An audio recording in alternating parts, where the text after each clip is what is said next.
આસ્થા છે ને તે માણસને પેશાબ પણ પીવડાવી દે છે, મૂતર પણ પીવડાવી દે છે।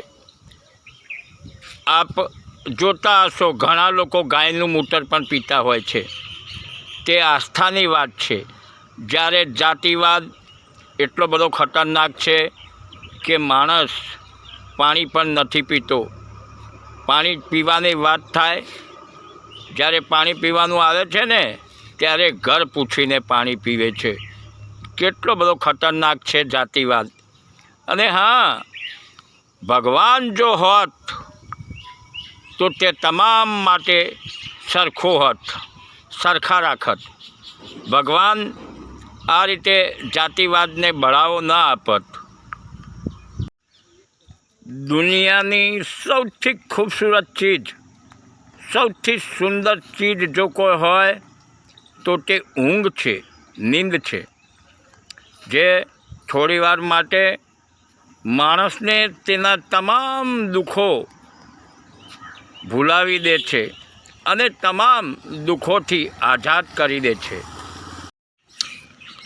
જો આપણે રાજકારણની વાત કરીએ ને તો સવાલો પૂછવાવાળી જનતા જે છે ને તે જ અસલી તાકાત છે। પરંતુ અફસોસજનક વાત છે, આપણે સવાલો નથી પૂછતા અને ફક્ત તાળીઓ જ પાડીએ છીએ। દિલની વાત છે ને તે માણસે સાફ સાફ ચોખ્ખે ચોખ્ખી બતાવી દેવી જોઈએ, જણાવી દેવી જોઈએ।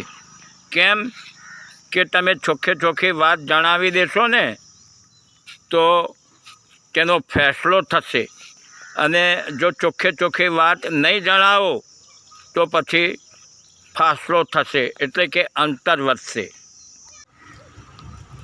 માણસને કોઈ ચીજ એટલું નથી બદલી શકતી જેટલી તેના પર પડેલી તકલીફો તેને બદલે છે। જેના પર જેટલી તકલીફો વધારે પડે છે તેટલો જ માણસ ઘડાય છે અને બદલાય છે। વાત સમજવા જેવી છે દોસ્તો। ન સમજાય તો ફરી સાંભળો, સમજો અને હોશિયાર બનો।